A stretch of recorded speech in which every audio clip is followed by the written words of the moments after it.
yung mga major services na kinakater nitong JBL Memorial Hospital. Proud ako, mula po nung 102 taon na pala ito, mga kasambahay. O sige, Doktora, nasa inyo pong pagkakataon, Doktora Montserrat. Thank you.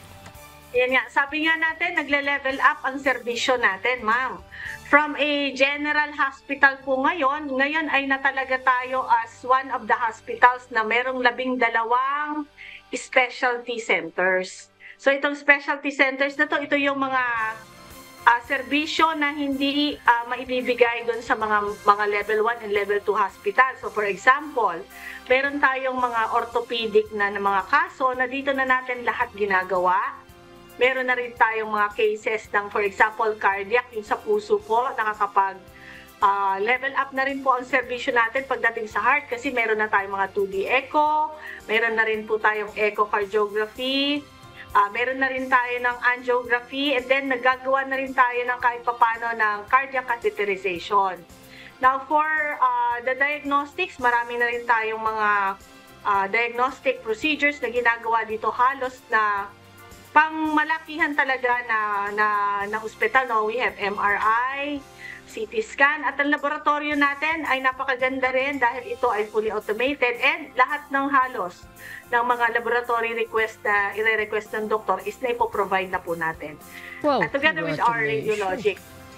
Yan. So, medyo level up po in the sense na we just don't cater to ordinary cases. Yung mga komplikadong kaso na po, kagaya po ng mga sakit sa bato, high blood, na stroke, inatake sa puso, mga orthopedic cases po natin, meron na rin po tayong rehabilitation para dun sa mga, halimbawa po, yung mga napilay, na aksidente, na kailangan ng physical medical rehab, ginagawa na rin po natin. We also have mental services po dito, even outpatient department, and of course, yung acute crisis intervention unit natin, meron na rin po tayo para sa acute cases of mental conditions or mental health. And lahat po halos ng Departamento OB-GYN, meron hong sariling mga special services po yan. We also have for the internal medicine, yun nga sinasabi ko, maraming serbisyo, may pulmonary, cardio, diabetic clinic po tayo, and then we have our pulmo also, hematology, at meron na rin po tayong cancer center dito, ma'am.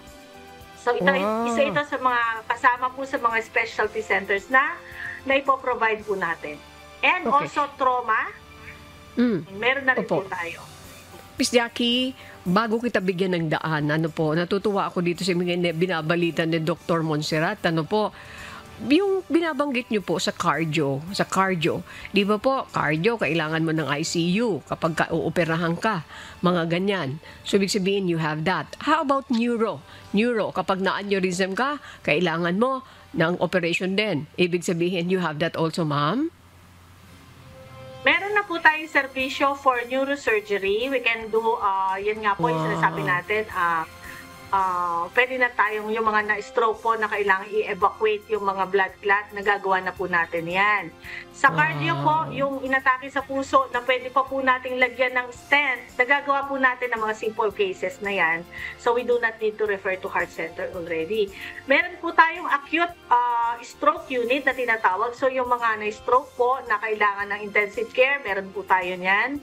We also have our coronary care unit, yung po mga inaatake sa puso na hindi naman kailangan na ma-opera kaagad. We can manage them in our coronary care unit po. So halos lahat po ng ating mga special areas po is meron na po tayo nito mga critical care units.